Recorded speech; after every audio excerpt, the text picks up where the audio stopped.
최근 정유라 씨의 영장이 두 차례 기각됐습니다. 일각에서는 정유라 씨 영장 기각에 대해서 불만이 있는데요. 최순실 게이트 취재를 오랫동안 해왔던 시사인 주진우 기자 연결해서 이 기각권 후속 취재 이야기 들어보겠습니다. 자, 안녕하십니까? 안녕하십니까? 최순실 씨 관련 취재를 오래전부터 해왔고, 그리고 예를 들면 정유라 씨 출산 사실도 언론 보도 훨씬 이전부터 파악하고 있었던 걸로 저는 알고 있는데, 최순실 씨 관련 취재는 언제부터 했습니까? 2007년, 8년 유경재단 폭력 사건이 있었는데요. 그 배후에도 최순실이 있다고 봤습니다. 그때부터 시작했습니다. 최순실 친구를 만났고요. 최순득 씨 친구, 장시호 씨 친구를 그때 만나기 시작했습니다. 정유라 씨가 성악을 하다가 승마로 주종목을 바꿨는데요.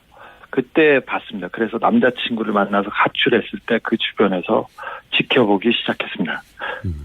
최순실 씨의 존재를 인정이 된 거는 2007년, 2008년 정도부터고, 정유라 씨는 어린 시절부터 가까이서 지켜봤다는 거죠, 말하자면. 네.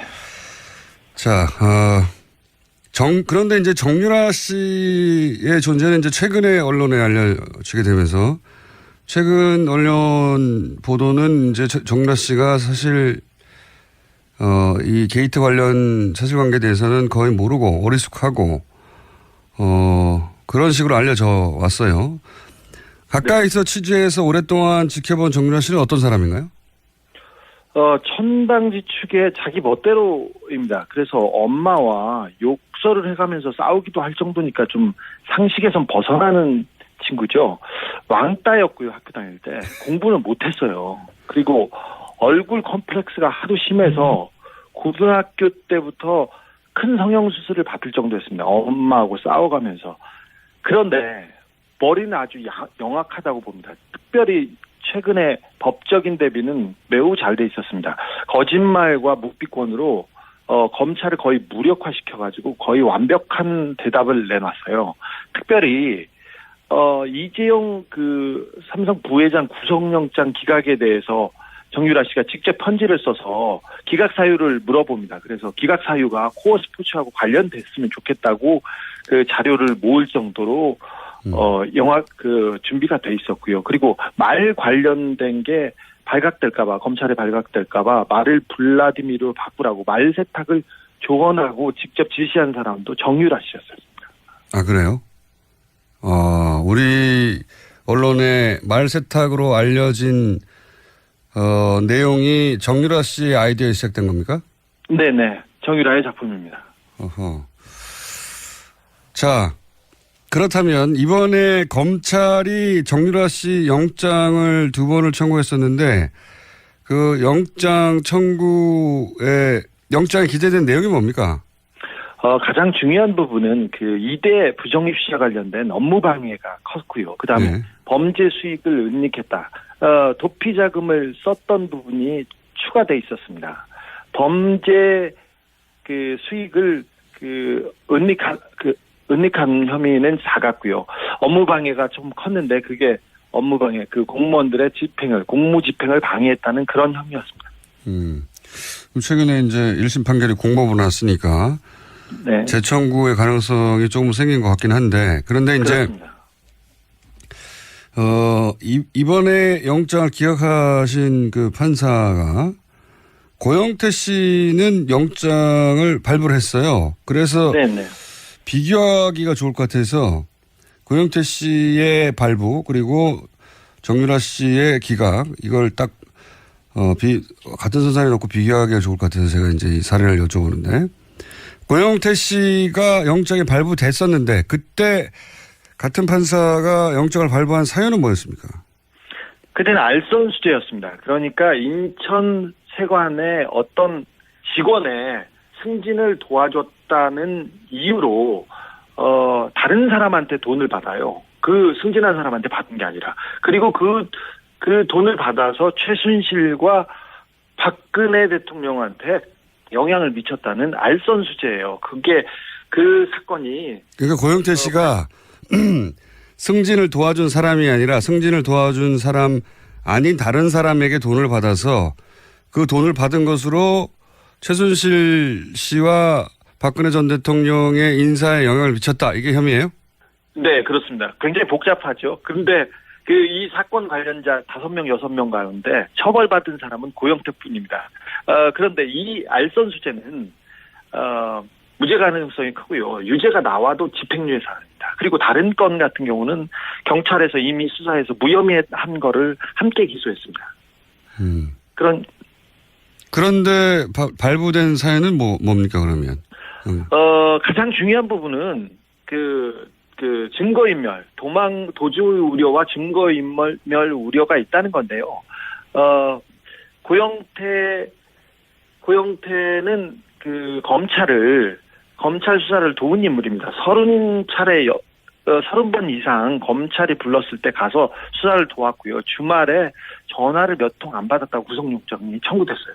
반면에 정유라 씨는 해외에 도피했지 않습니까? 그리고 송환을 피하기 위해서 수십억을 들여서 재판을 했습니다. 그리고 망명까지 하려고 했던 인물입니다. 그런데 같은 판사님께서 정유라는 도주 우려가 없다고 하고 고영태는 도주 우려가 있다는 이유로 영장을 발부하고 기각했습니다. 그러니까 고영태 씨 경우에 정리를 하자면 외국에 스스로 귀국해서 검찰 수사를 30여 차례 받았죠. 그리고 추석 명절 때도 검찰이 부르지 않았는데 자신이 자료를 들고 와서 사건을 밝히기도 한 게 바로 미얀마 건입니다. 예.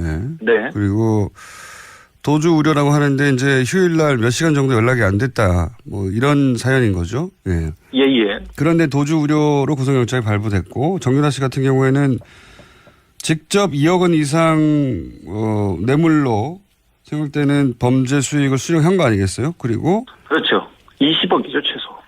그러니까 본인이 직접 썼다고 하는 월급을 받았다는 것만 해도 2억이 넘으니까요. 그러니까 그리고 그 돈이 삼성에서 온 것도 정유라 씨가 알고 있었고 그리고 해외에서 도피하다가 JTBC죠. 발각돼서 구치소에 있는 동안도 제3국 국적 취득을 하려고 했고 그러다가 정권 교체돼서 어쩔 수 없이 귀국했는데 도주 우려는 없다고 하고 그러니까 이렇게 비교하면 쉬울 것 같아요.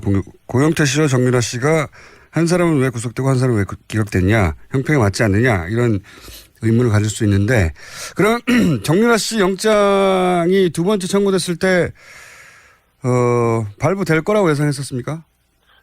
아니요. 기각될 가능성이 매우 높다고 봤습니다. 왜 그렇게 생각했었어요? 정유라 씨는 삼성 뇌물 사건의 핵심 당사자이자 그 자체가 증거입니다. 그리고 직접 말세탁을 했다는 정황이 나왔는데 정유라가 구속될 경우 이재용 재판에 직격탄이 될 가능성이 컸습니다. 그래서 정유라 영장은 기각될 것으로 봤습니다.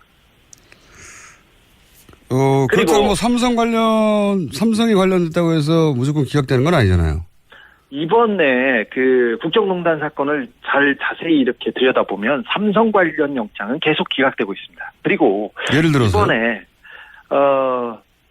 예를 들어서 승마협회 회장으로 독일로 날아가서 정유라를 직접 지원했던 박상진 사장 있지 않습니까? 이 사건을 모두 다 알고 있는 박상진 사장이 삼성전자 영장이 기각됐고요. 그다음에 이재용 부회장 주변에 통화 내용 수사를 위해서 통신영장이 청구됐었는데 거의 대부분 기각됐습니다. 그리고 이재용 구속을 앞두고 고위 검사와 우병우 전 수석의 통화 내역 조사도 영장 기각으로 막혔습니다. 통신영장은 대개 수사를 위해서 내주는데 삼성 관련해서는 기각되고 있습니다. 이재용 부회장만 구속이 됐을 뿐 관련자들이나 혹은 통화 내용은 계속 기각되어 왔다. 삼성 관련은. 네, 그렇습니다. 그래서 삼성 관련 집행들이 잘 안 되고 있어 왔기 때문에 정유라 씨는 삼성의 뇌물을 수수한 직접 당사자라서 영장이 발부되기 어렵지 않겠냐 예상했었다. 네. 그리고 이번에 영장 판사가 판사의 동생이 삼성 관계사에서 고위직으로 있었습니다. 그것도 변수 중에 하나라고 저는 보고 있습니다. 아, 그래요? 예. 우리 삼성이 워낙 큰 회사라서 많은 사람들이 근무하기 때문에 삼성의 동생이 일하고 있다는 것만으로도 직접 관련성을 찾기 어렵지 않습니까? 그런데 그 동생이 삼성전자 전략기획실에서 이재용 재판을 담당하는데 대비하는데 핵심 역할을 하고 있습니다. 그리고 삼성이 지금 전방위로 뛰고 있는데 거기에 컨트롤 타워에 이 영장 판사의 동생이 있습니다. 그거는 의심이 올만하네요. 네. 아하. 지금 그러니까 두 번째 영장을 기각한 판사의 동생이 하필 삼성전자에 하필 전략기획팀에 하필 이재용 부회장 사건을 담당하는 부서에 있다는 거죠? 그렇습니다.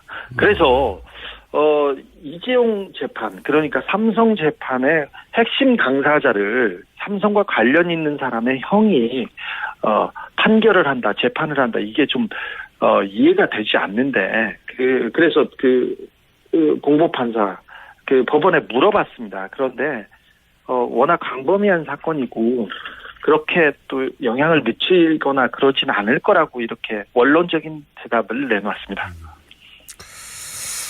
의심을 가질 만한 연결고리긴 하네요. 하필이면 그 해당 회사의 해당 부처의 해당 업무 관련자라면 네 동생이 그렇다는 얘기는 또 처음 들어보네요. 알겠습니다. 그럼 만약에 이제 지금 전체적인 의구심은 정유라 씨가 영장이 발부되지 않았던 것은 이것이 하필이면 정유라 씨 구속이 이재용 부회장 뇌물죄 입증에 굉장히 중요한 역할을 할 것이기 때문이다. 할 것이기 때문이다. 이렇게 해석한 거잖아요. 그럼 만약에 정유라 씨가 실제 구속이 된다면 이재용 부회장 뇌물죄 입증이 훨씬 용이해지는 겁니까? 그렇습니다. 하필이면 삼성이 정유라 씨 영장과 관련된 그 즈음에 언론 플레이를 가장 세게 합니다. 이번에 영장 실질 심사를 앞두고도 정유라한테 지원한 말을 삼성이 지원했다는 말을 독일에서 가지고 들어왔어요. 그래서 삼성 말이 맞다. 그리고 정유라는 관련이 없다. 이런 얘기를 계속해서 플레이를 직접 그렇죠. 삼성이 나와서 했습니다. 그래서 맞습니다. 정유라 씨의 영장 기각을 가족뿐만 아니라 삼성 측에서 굉장히 즐거워했습니다. 그때 좀 한 고비를 넘었다고 이렇게 봤습니다. 그래서 이 부분이 계속해서 가장 중요한 정유라 구속이 가장 중요한 삼성 재판의 단서로 작용될 것으로 봅니다. 삼성 측에서 정유라 영장 기각을 내부적으로는 반가워했다. 네, 그렇습니다. 여기를 위해서 저는 언론 플레이를 계속 나섰다고 보고 있습니다. 알겠습니다. 오늘 여기까지 듣겠습니다. 이 추가 취재는 계속 하고 있는 걸로 아는데 네.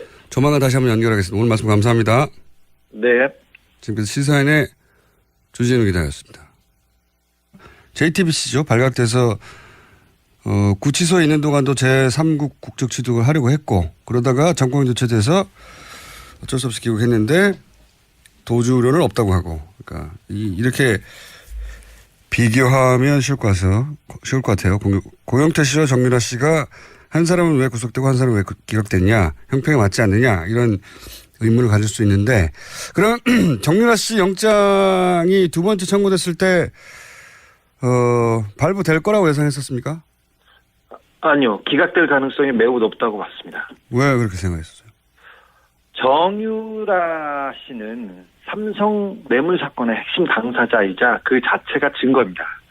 그리고 직접 말세탁을 했다는 정황이 나왔는데 정유라가 구속될 경우 이재용 재판에 직격탄이 될 가능성이 컸습니다. 그래서 정유라 영장은 기각될 것으로 봤습니다. 그렇다고 뭐 삼성이 관련됐다고 해서 무조건 기각되는 건 아니잖아요. 이번에 국정농단 사건을 자세히 이렇게 들여다보면 삼성 관련 영장은 계속 기각되고 있습니다. 그리고 예를 들어서 예를 들어서 승마협회 회장으로 독일로 날아가서 정유라를 직접 지원했던 박상진 사장 있지 않습니까? 이 사건을 모두 다 알고 있는 박상진 사장이 삼성전자 영장이 기각됐고요. 그다음에 이재용 부회장 주변에 통화 내용 수사를 위해서 통신영장이 청구됐었는데 거의 대부분 기각됐습니다. 그리고 이재용 구속을 앞두고 고위 검사와 우병우 그 전 수석의 통화 내역 조사도 영장 기각으로 막혔습니다. 통신영장은 대개 수사를 위해서 내주는데 삼성 관련해서는 기각되고 있습니다. 이재용 부회장만 구속이 됐을 뿐 관련자들이나 혹은 통화 내용은 계속 기각되어 왔다. 삼성 관련은. 네, 그렇습니다. 그래서 삼성 관련 집행들이 잘 안 되고 있어 왔기 때문에 네. 정유라 씨는 삼성의 뇌물을 수수한 직접 당사자라서 영장이 발부되기 어렵지 않겠냐 예상했었다. 네, 그리고 이번에 그 이재용 그 삼성 부회장 구속영장 기각에 대해서 정유라 씨가 직접 편지를 써서 기각 사유를 물어봅니다. 그래서 기각 사유가 코어 스포츠하고 관련됐으면 좋겠다고 그 자료를 모을 정도로 영화 그 준비가 돼 있었고요. 그리고 말 관련된 게 발각될까봐 검찰에 발각될까봐 말을 블라디미르로 바꾸라고 말 세탁을 조언하고 직접 지시한 사람도 정유라 씨였습니다. 아 그래요? 우리 언론에 말 세탁으로 알려진 내용이 정유라 씨의 아이디어에 시작된 겁니까? 네네, 정유라의 작품입니다. 어허. 자, 그렇다면 이번에 검찰이 정유라 씨 영장을 2번을 청구했었는데 그 영장 청구에 영장에 기재된 내용이 뭡니까?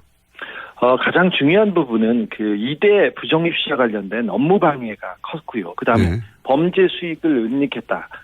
도피 자금을 썼던 부분이 추가돼 있었습니다. 범죄 그 수익을 은닉한 혐의는 작았고요. 업무 방해가 좀 컸는데 그게 업무 방해, 그 공무원들의 공무 집행을 방해했다는 그런 혐의였습니다. 최근에 이제 1심 판결이 공법으로 났으니까 네. 재청구의 가능성이 조금 생긴 것 같긴 한데 그런데 이제 그렇습니다. 이번에 영장을 기각하신 그 판사가 고영태 씨는 영장을 발부를 했어요. 그래서 네네. 비교하기가 좋을 것 같아서 고영태 씨의 발부 그리고 정유라 씨의 기각 이걸 딱 같은 선상에 놓고 비교하기가 좋을 것 같아서 제가 이제 이 사례를 여쭤보는데 고영태 씨가 영장이 발부됐었는데 그때 같은 판사가 영장을 발부한 사유는 뭐였습니까? 그때는 알선 수재였습니다. 그러니까 인천 세관의 어떤 직원의 승진을 도와줬다는 이유로 다른 사람한테 돈을 받아요. 그 승진한 사람한테 받은 게 아니라. 그리고 그 돈을 받아서 최순실과 박근혜 대통령한테 영향을 미쳤다는 알선 수재예요. 그게 그 영장 판사가 네. 판사의 동생이 삼성 관계사에서 고위직으로 있었습니다. 그것도 변수 중에 하나라고 저는 보고 있습니다. 아 그래요?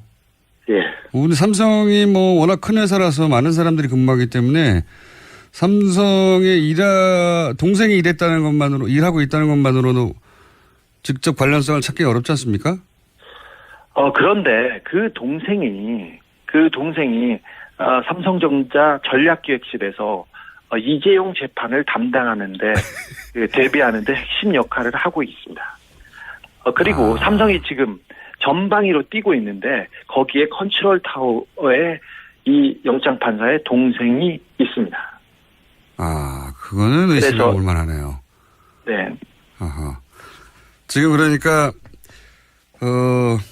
두 번째 영장을 기각한 판사의 동생이 하필 삼성전자에 하필 전략기획팀에 하필 이재용 부회장 사건을 담당하는 부서에 있다는 거죠?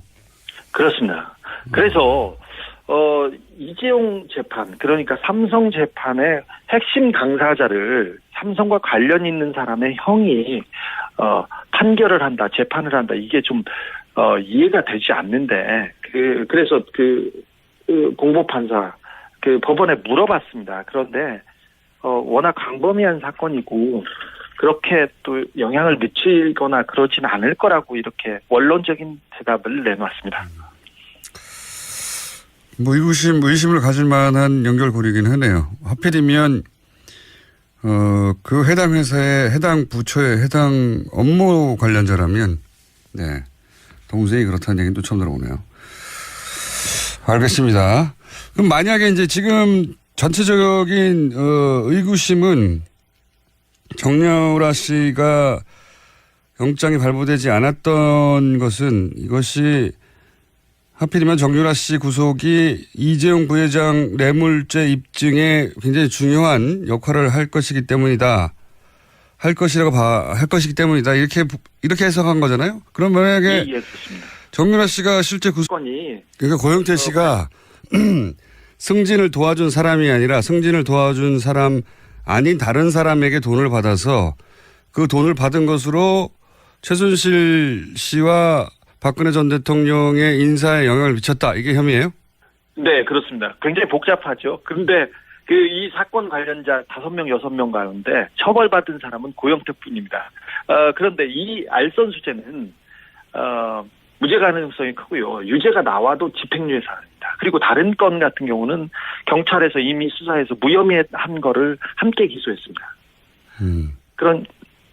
그런데 발부된 사연은 뭡니까 그러면? 가장 중요한 부분은 그 증거인멸, 도주 우려와 증거인멸 우려가 있다는 건데요. 고영태는 그 검찰 수사를 도운 인물입니다. 30번 이상 검찰이 불렀을 때 가서 수사를 도왔고요. 주말에 전화를 몇 통 안 받았다고 구속영장이 청구됐어요. 반면에 정유라 씨는 해외에 도피했지 않습니까? 그리고 송환을 피하기 위해서 수십억을 들여서 재판을 했습니다. 그리고 망명까지 하려고 했던 인물입니다. 그런데 같은 판사님께서 정유라는 도주 우려가 없다고 하고 고영태는 도주 우려가 있다는 이유로 영장을 발부하고 기각했습니다. 그러니까 고영태 씨 경우에 정리를 하자면 외국에 스스로 귀국해서 검찰 수사를 30여 차례 받았죠. 그리고 추석 명절 때도 검찰이 부르지 않았는데 자신이 자료를 들고 와서 사건을 밝히기도 한 게 바로 미얀마 건입니다. 예. 네. 그리고 도주 우려라고 하는데 이제 휴일날 몇 시간 정도 연락이 안 됐다. 뭐 이런 사연인 거죠. 예. 예. 그런데 도주 우려로 구속영장이 발부됐고 정유라 씨 같은 경우에는 직접 2억 원 이상 뇌물로 생각할 때는 범죄 수익을 수령한 거 아니겠어요? 그리고 그렇죠. 20억이죠 최소. 그러니까 본인이 직접 썼다고 하는 뭐 월급을 받았다는 것만 해도 2억이 넘으니까요. 그러니까 그리고 그 돈이 삼성에서 온 것도 정유라 씨가 알고 있었고 그리고 해외에서 도피하다가 최근 정유라 씨의 영장이 2차례 기각됐습니다. 일각에서는 정유라 씨 영장 기각에 대해서 불만이 있는데요. 최순실 게이트 취재를 오랫동안 해왔던 시사인 주진우 기자 연결해서 이 기각권 후속 취재 이야기 들어보겠습니다. 자, 안녕하십니까? 안녕하십니까? 최순실 씨 관련 취재를 오래전부터 해왔고 그리고 예를 들면 정유라 씨 출산 사실도 언론 보도 훨씬 이전부터 파악하고 있었던 걸로 저는 알고 있는데 최순실 씨 관련 취재는 언제부터 했습니까?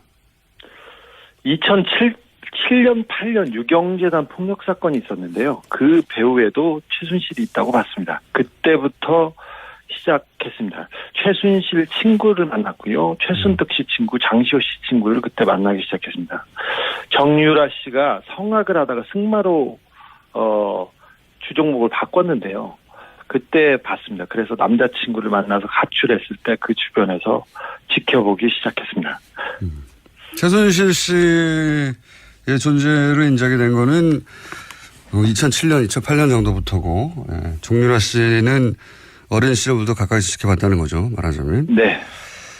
자, 그런데 이제 정유라 씨의 존재는 이제 최근에 언론에 알려지게 되면서 최근 언론 보도는 이제 정유라 씨가 사실 이 게이트 관련 사실관계에 대해서는 거의 모르고 어리숙하고 그런 식으로 알려져 왔어요. 가까이서 취재해서 오랫동안 지켜본 정유라 씨는 어떤 사람인가요? 천당지축의 자기 멋대로입니다. 그래서 엄마와 욕설을 해가면서 싸우기도 할 정도니까 좀 상식에선 벗어나는 친구죠. 왕따였고요, 학교 다닐 때. 공부는 못했어요. 그리고 얼굴 컴플렉스가 하도 심해서 고등학교 때부터 큰 성형수술을 받을 정도였습니다. 엄마하고 싸워가면서. 그런데 머리는 아주 영악하다고 봅니다. 특별히 최근에 법적인 대비는 매우 잘 돼 있었습니다. 거짓말과 묵비권으로 검찰을 거의 무력화시켜가지고 거의 완벽한 대답을 내놨어요. 특별히